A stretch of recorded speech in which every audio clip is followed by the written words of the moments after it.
Hi, I'm your host, Prateek Panda, and you're listening to Impulse, the influencer marketing podcast by Phyllo.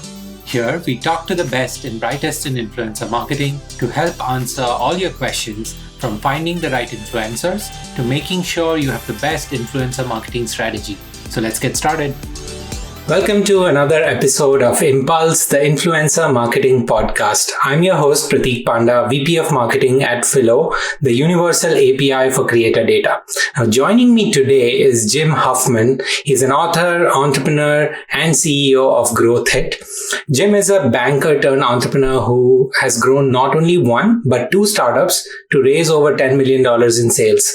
As a marketing instructor and mentor, Jim is an industry leader who has a proven track record of leading successful global marketing strategies for a variety of different global brands. So today we are going to sit down with Jim and we're going to talk about a lot of different topics, including how he scaled his agency, how he's been coming up with this concept of 22 different steps to scale an e-commerce company. He's also actually ended up acquiring an e-commerce company in the process. We're going to learn a lot from Jim. Before we get started into the conversation, don't forget to hit the subscribe button on your preferred podcast platform so you don't miss out on latest episodes. Thank you so much, Jim, for joining us. It's great to have you here. Yeah, Prateek, thank you for having me. I'm excited to chat today. All right, awesome. So before we get started into the deep intricacies of your agency journey, give me one hot take on influencer marketing. Yeah, I think influencer marketing, people default to be like, oh, let's use influencers to use their audience to drive more traffic, kind of an acquisition game. I think influencer marketing is much better from a conversion standpoint because influencers are phenomenal at essentially demoing a product and showcasing it in a real light rather than beautiful Photoshop photos. So I like influencer content, not for acquisition, but for bottom of the funnel, meaning use their content on your product pages in your emails. That's where the rubber meets the road. They help with that buying decision as opposed to top of funnel, where I think that's almost gravy. That's awesome. And you've been working with hundreds of brands. And do you see this trend picking up with brands as well? Are brands actually realizing this part as well? Because in the past, let's say even till maybe a year or two ago, the influencer marketing was largely seen as a branding exercise, helps you get visibility, a lot of views, a lot of engagement. And what you're suggesting is really bottom of the funnel ROI. Exactly. And think about it. When you get to the bottom of the funnel to buy a shirt or something, you're like, wait, this model's beautiful and amazing.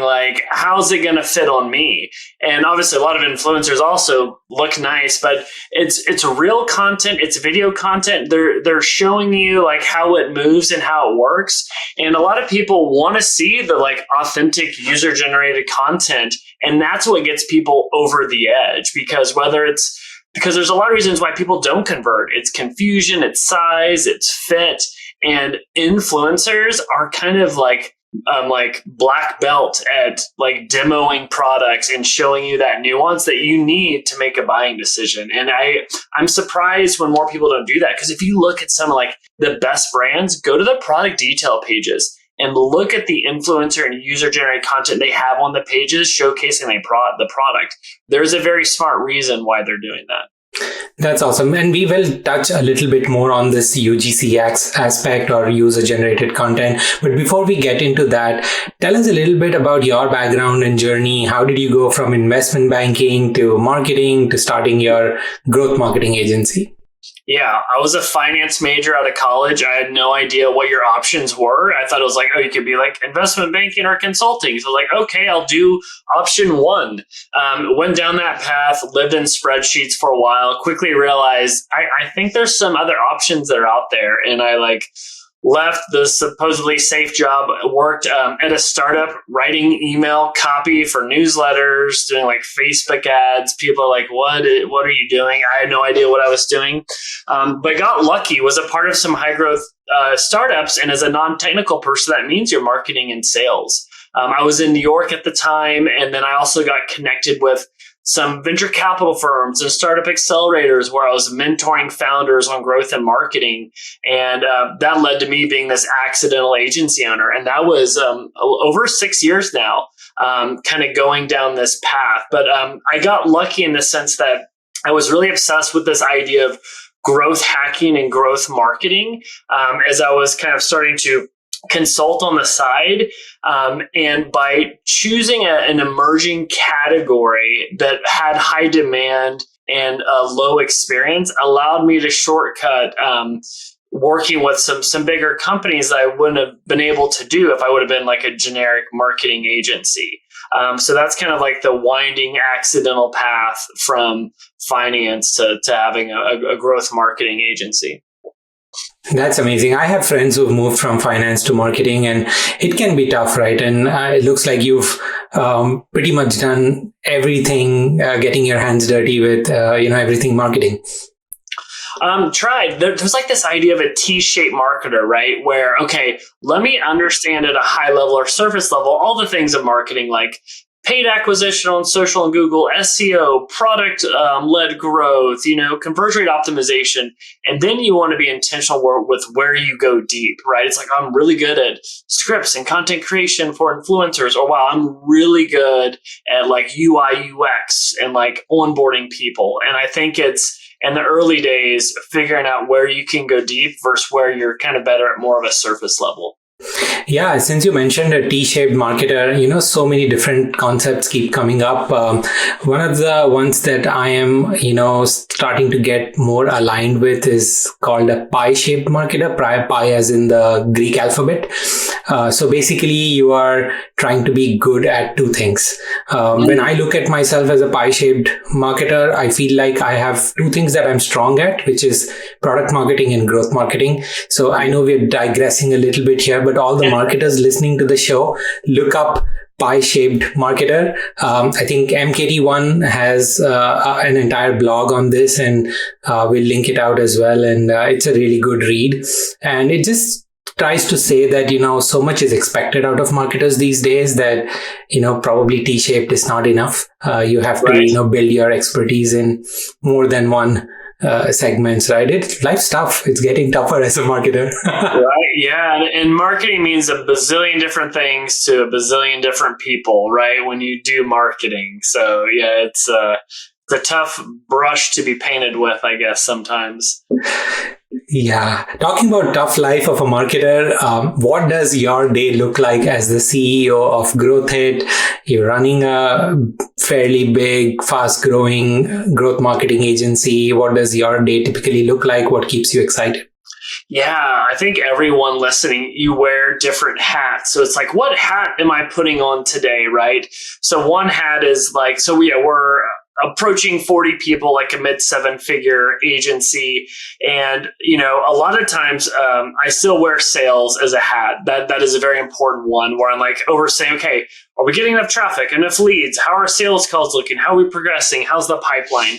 And so I do have like those calls throughout the day. Another hat is just kind of, if people do the entrepreneur operating system from the book Traction, is like the visionary hat, where I'm meeting with the executive team, thinking through, we work in kind of like quarterly business cycles. I'm like, hey, how are we progressing for the quarter and whatnot? Looking at finances, talking to the ops team. And so those are the two hats I put on quite a bit for GrowthHit. The fun hat that I like to do, but don't do as much of, is like content creation. So whether it's like recording podcasts or like thinking through frameworks, that's one I don't get to do as much. And then recently with the acquisition of a company we'll probably get into, Need Apparel, I'm like everything with that, whether it's like the janitor to the marketer. So you notice there's a lot of transitioning going on there. So I try and like think through, like Mondays are sales days and internal meeting days, and then Fridays are more of creative days. And then in between, the Tuesday to Thursday can kind of fluctuate, because I've struggled with transitioning. We're like, okay, because when I'm in like operations and finance mode, it's hard to all of a sudden be like, oh, let's think of a creative ad campaign. It's like, wait, like my number's in a spreadsheet right now. I can't think of witty copy right now. So that's something that it's easier said than done that I'm trying to get better at. with how my day goes, because as you know, like you yourself as like a VP, like firefighting is very real. And sometimes you have a plan for the day and then like a Slack or an email comes across your desk. You're like, well, there goes my next 3 hours, So yeah. Yeah, spot on. And, while you were saying that, I was just trying to recall the same. I've tried to have this plan so many times where I keep 1 day or 2 days of the week just for creative work, because your week can go by so fast, going through all the things that your entire marketing team is doing, that it's really tough to find time to do that creative thinking. That is actually helpful to, move the needle, right? That's what creates the impact. So going from there, right? And you mentioned a little bit about your podcast also. I know you run your own show. It's called If I Was Starting Today. So if I was starting today, a growth marketing agency, what should I be doing or not doing? Oh, that's a fun one. So first, what I would do is like ask yourself, where do you have an unfair advantage to compete? Because something I didn't do till later on was really niche down and specialize. And the reason why you don't do this is because you're like, I've got to make money. I'll be everything to everybody. You can kind of do that in the early days, but you eventually got to plant a flag in the sand where I'm like, I am a growth marketing agency that just works on Shopify Plus clients doing D2C marketing, or I'm just a paid ad specialist for SaaS companies that want to get leads and demos. Because here's what's magical about when you make that hard decision to specialize. Yes, you're going to say no to a lot of things. But when people need what you offer, they're going to land on your website, they're going to talk to you, and they're going to be like, oh my gosh, it's like you were created for me. So category and service selection is everything. And if you can ride an emerging wave or trend that's only getting bigger, that is great. So for example, I got lucky that I chose growth marketing and growth hacking, as Sean Ellis and Andrew Chen are writing about that. It could be like the services. It could be a tech stack, right? Where it's like, I just focus on Shopify, or I just do like AI-based marketing tactics. Another thing is industry. I see people be like, because like we get like clients coming to us that do cannabis work. We're like, there's so much regulation, don't hire us. And there's agencies that are like, oh, we only work on cannabis. And so choosing your specialty is everything. So doing that right. The second thing I would be thinking through is, are you doing something that directly ties to an impact on revenue? Because if they see the impact of what you have on the business, you're going to be much stickier. So that means having something that impacts revenue, but also is more retainer based than project based. Because if it's retainer based, you close one client, you can work with them for 12 months. If it's project based, you get one client, you can work for them for 60 to 90 days. And then you have to close a lot more deals. So that your business model selection for retention over project base, I think, is huge. So you can have better lifetime value. But those are some of just the high level things I'm thinking through. Awesome. Talking about impact to bottom line and revenue, right? I will ask you another If I Was Starting Today question. I love the name of your podcast, by the way. So if I was starting today, if I'm an e-commerce brand and if I was starting influencer marketing today, what do you think somebody should keep in mind? Yeah, well, I think it's being very intentional. Like, okay, what's the goal here? Are you using them to spread and evangelize the brand?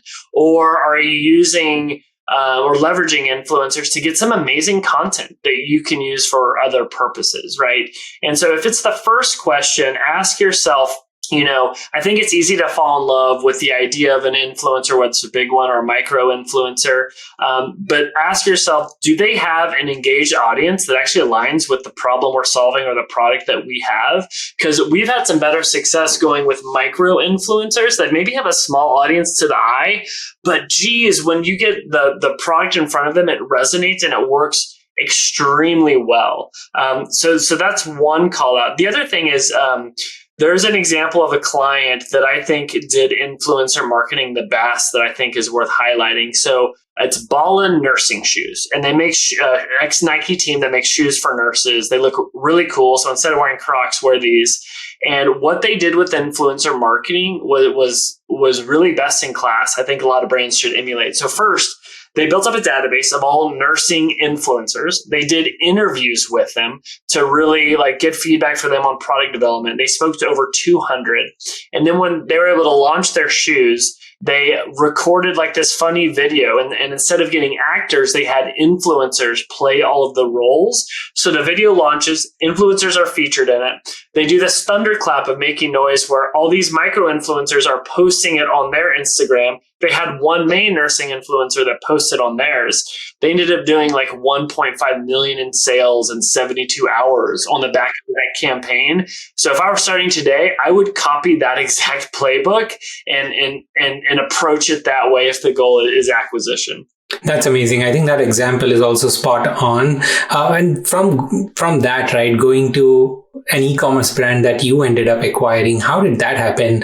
Running an agency to acquiring an e-commerce brand, and what was the story behind that? Yeah, I mean, we've worked with over 150 brands now, so we've seen things work and we've seen it not work. But our goal isn't necessarily to be a growth marketing agency forever. We'll always have our agency, but we're like, if we're such a good growth team, why can't we grow our own stuff? So we've started to put together this Venn diagram of like, what would be the perfect like thing to acquire or to partner with. So we got really lucky in the sense that we have an existing client that has a really great brand that does well. And then they launched this other brand and they were too busy to do anything with it. And we were just like falling in love with this. It's like, oh my gosh, like this is just sitting on the sidelines. Like, let's do something. So the company is Neat Apparel. They make sweat-proof shirts. And here's why I like it is it's a men's essential fashion brand. I don't necessarily like fashion because of return rate and having to follow trends. I like that it's an essential brand, so it's kind of timeless and classic. But the best part is they have this IP, intellectual property, around their fabric. So when you sweat, there's actually like these lines on the inside that spread the sweat so it runs off the shirt so it doesn't come through on the exterior. So you could be sweating and it doesn't show. And it was actually made by this PhD for the military, for people in the desert. The founder was smart enough to buy the IP. And so we're like, oh my gosh, you have an amazing product. You have a moat of IP. They have this rabid customer base that likes it, but they just have been neglecting it. And so as far as like checking the box on what we want, it had that. And then we were able to kind of strike up a deal where we could do something together. And the big thing is like, we are horrible at product development, at operations, at customer service. Like, we don't know how to do that. Like, we can maybe figure it out, but it's going to be ugly. So the beauty is like they can do what they're good at, and then we can come in and focus at what we're good at, which is growth marketing, like running paid ads, doing email and SMS, building like an amazing brand, and doing conversion rate optimization really well. So we're super fired up to see how that plays out. But ask me in a couple of years if it was a good use of our time and money to invest in a company. But hopefully it'll pay off. Yeah, I mean, that would have been my question, right? Like, it's a tough call to make because you also start thinking whether that's going to be a distraction, right? And going from your agency to running an e-commerce brand. But yes, I will, take you up on that in 2 years' time. I'm going to ask you how that all played out. Yeah. Can I ask cool. you? So if you were me acquiring this brand and want to use influencers, because this is what we're thinking, like we're doing new photo shoots for the product. We're like, man, we need user-generated content. We need good influencer content. And like I said at the top, I want it for the website. Yes, I want it for ads as well, just because I think influencers make the best content. How would you approach influencer marketing and using user-generated content and influencers as we're like just getting started? Yeah, I think, Jim, first thing that you're already doing right is looking at influencers, not just for ads, right? Most brands, when they think about influencer marketing, they think that, okay, it's a great opportunity for us to get our brand or our product in the hands of an influencer, get them to post a video, they'll post a video, we'll boost it a little, done. You move on to the next campaign and do that again with a bunch of creators, right?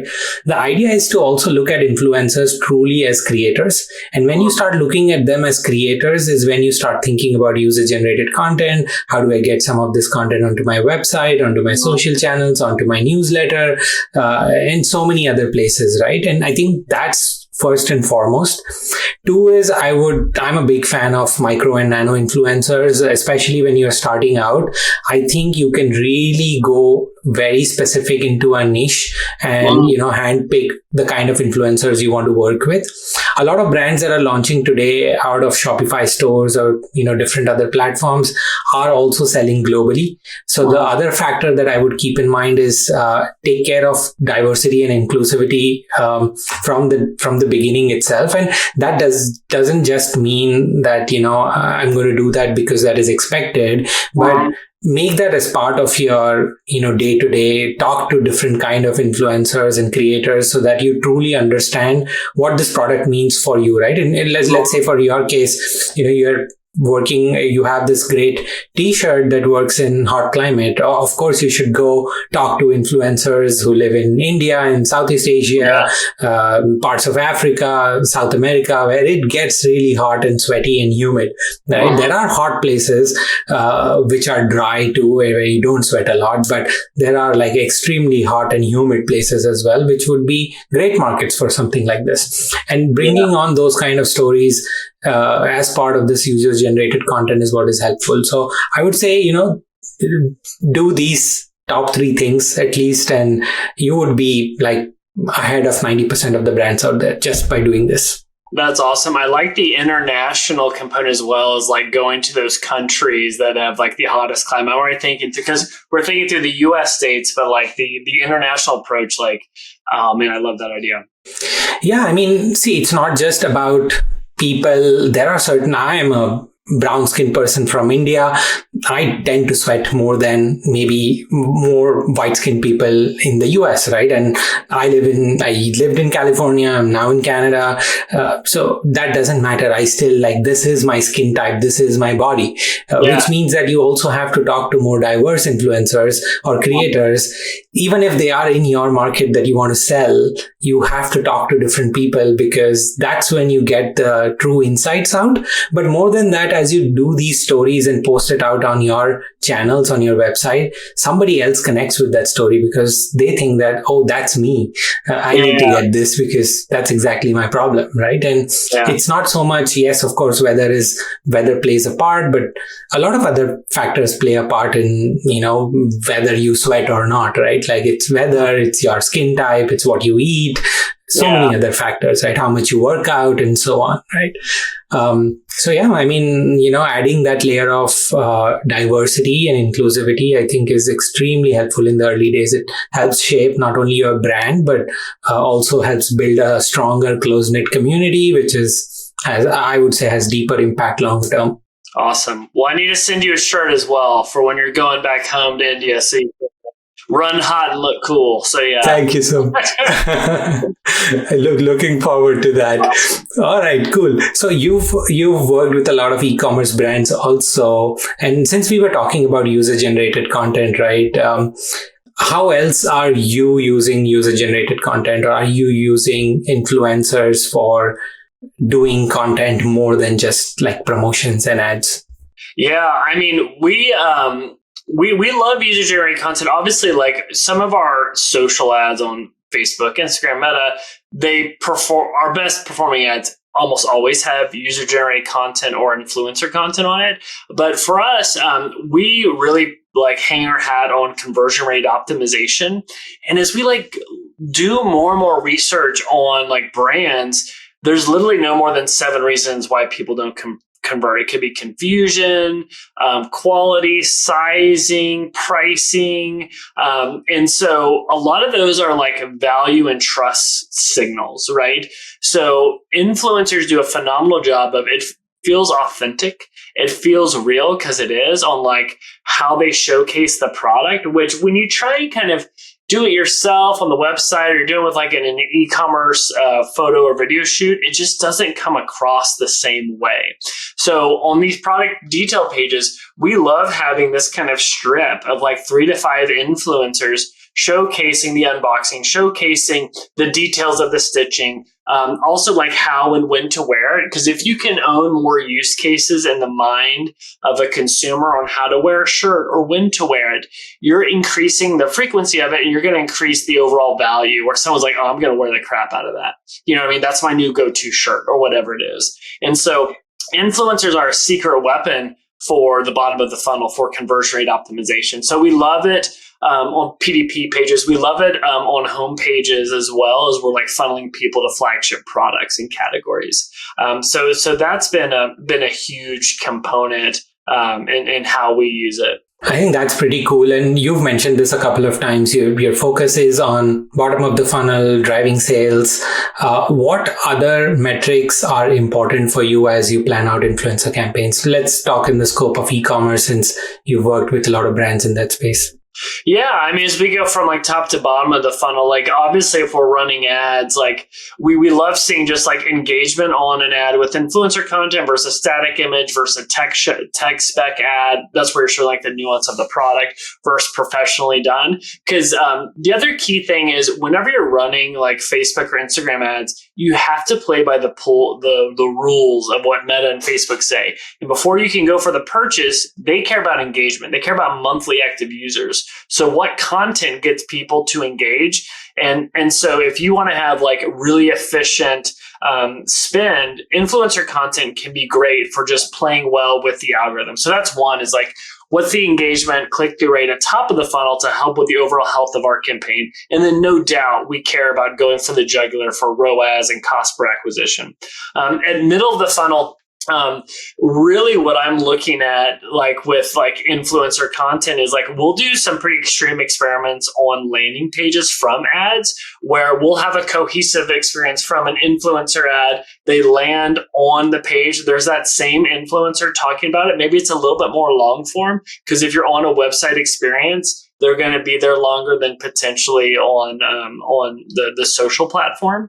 And so that's one thing that we're playing with, because it feels very natural, as it's that same person playing for it. And there's even, I'm kind of derailing from like, I know obviously like when we speak with numbers there, we're looking at like add to cart and then conversion to really understand how that compares to the kind of baseline of organic traffic or all traffic. But there's this other kind of feature you can do where you make a landing page experience that's similar to a story. So it's on your Shopify site, but it's not a true landing page. It feels like a story on mobile or a reel, where it's that same influencer talking, but there's a call to action at the bottom, which is like shop now.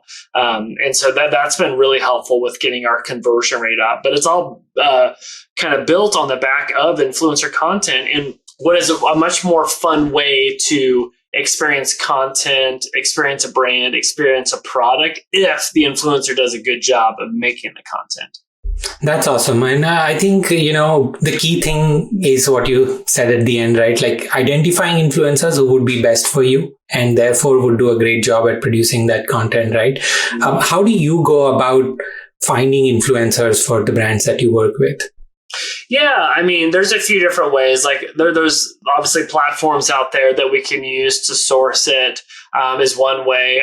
Another option is they'll have like this wish list, but then we have to be very realistic, where it's like, okay, are you wanting micro influencers or big influencers? Because if it's big influencers, like, do you even have the budget to go after them, right? So it's kind of like based on their budget and what they want, but usually we're kind of like pointing them in the direction of good tools to use, which you can speak very, very well to, more so than me. But what we do is we try and script out, whether you go to a micro influencer or a big influencer, here's the ideal kind of script or storyboard we would want. And then we have them factor in geography. We have them factor in engagement, age of the person, because a lot of times people will fall in love with somebody, but it's like, is that aligned with the market you're trying to serve, the consumers you're going after?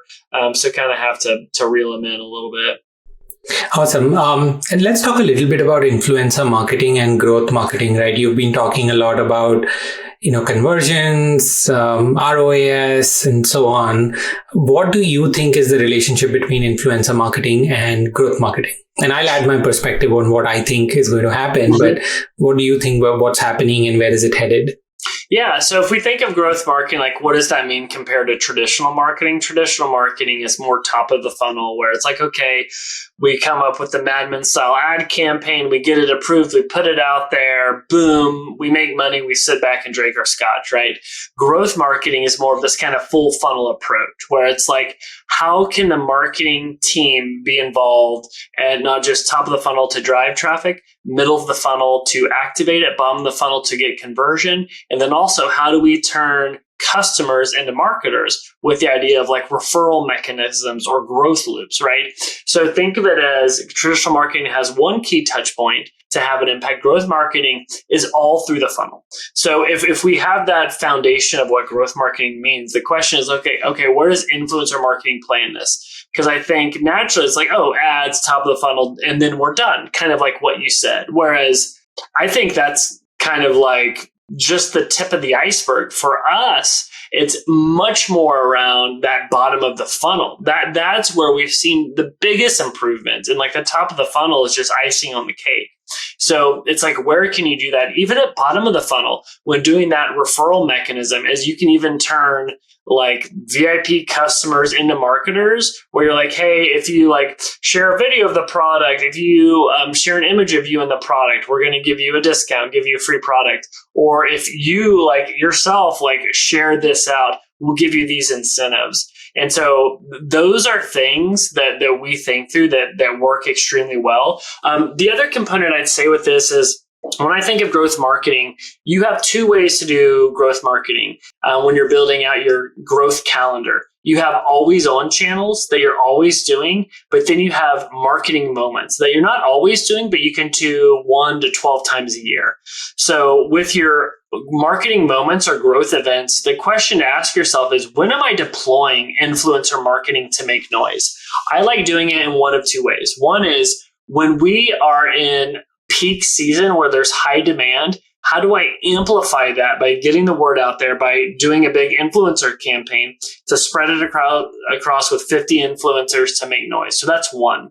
The second way I like to do it, not in a peak season, but in a trough. So a lot of companies right now, we're talking in Q4, they're in peak season. They're going to make a lot of money Black Friday, Cyber Monday. Q1 is going to be rough. They're going to have a hangover. Nobody's going to want their product. That's when I get creative. It's like, all right, let's do some crazy collaboration with a bunch of influencers. Like with Need Apparel, we want to do this water balloon campaign where we're going to like pay influencers to put a water balloon in their shirt, pop it, and prove that it doesn't spread water, right? I'm not going to do that in Q4 where it's like time to make money, but like when it's a trough season, let's get creative and use influencers to do stuff that'll just get people's attention.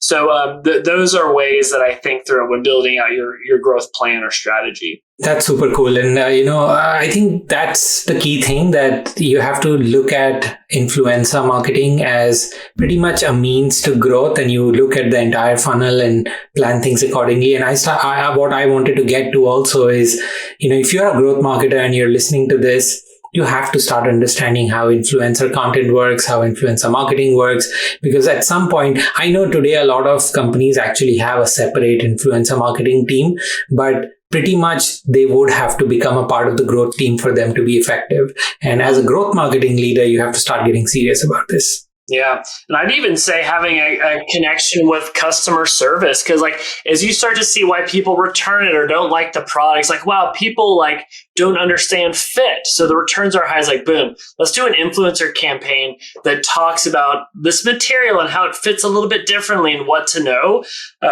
If you just have those open lines of communication, it can be huge for the bottom line of the business. Awesome. Yeah, Jim, another thing is you've had some experience with productized services. A lot of our listeners are influencer marketing agency owners. Would you have any recommendations for them on productizing their service? Yeah. GrowthHit is our growth marketing agency. We launched a productized service about 1.5 years ago called One Day Design, where we design a landing page or a Shopify page for you in a day. We did the design and development at a very low cost. And so comparing that to GrowthHit, when you do a GrowthHit sell, it's a strategic sell. It's like McKinsey. It's like, okay, let's get into your growth strategy, what we could do.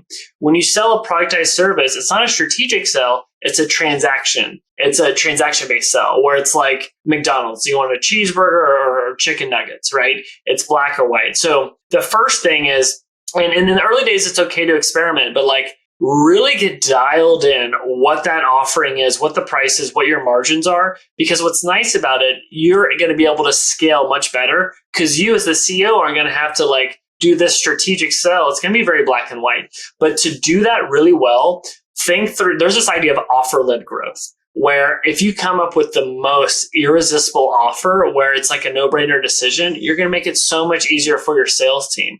So our offer-led growth with One Day Design is like, we're going to get you a page in 24 hours. We give you a guarantee that it's going to have a lift in conversion. If not, we'll do it until we get it. If you arm your sales team with the right price, the right offer, you're going to make it easier for them.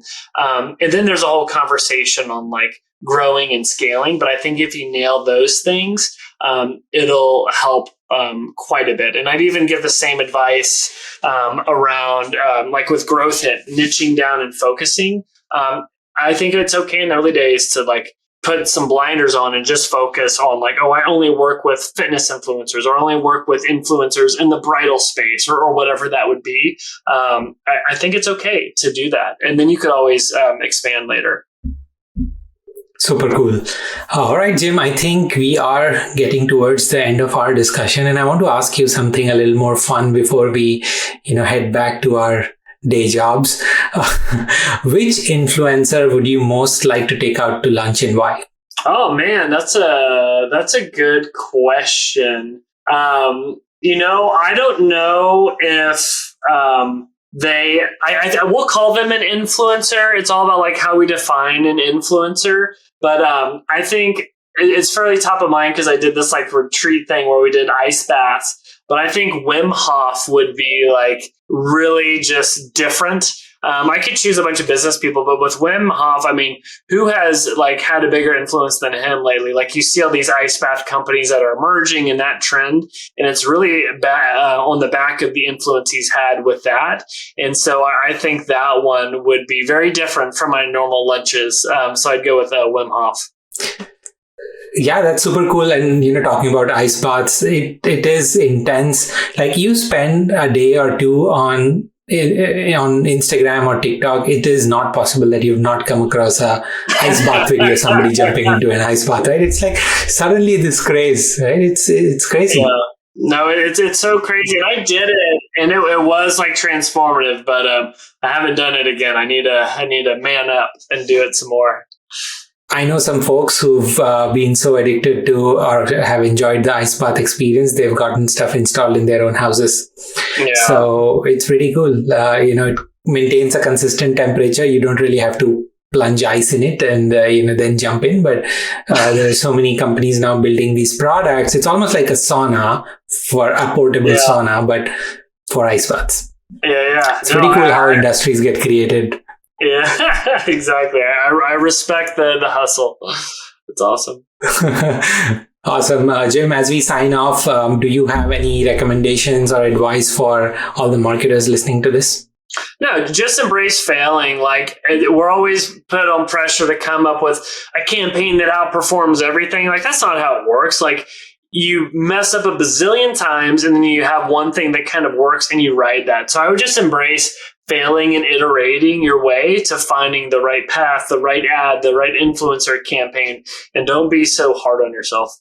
I think that's great advice, Jim. And on that, actually, I would ask you a follow-up question. A lot of marketers, right, and you come from a marketing background. When I say marketing background, yes, you studied finance, but you've been getting your hands dirty with everything marketing, and so have I and a bunch of other people I know. But the thing that I hear a lot from everybody who works with me on my team throughout the last 10, 15 years, always struggle that if your leader understands marketing and they've done that before, they understand that there's going to be a lot of failures. And then there are a lot of leaders who think that, marketing is just you throw money at the problem and you're going to get growth. And when you don't get that growth, then the problem is with the marketer. So advice for marketers, how do you go communicate this? Like, yes, you gave the advice that it's okay to fail.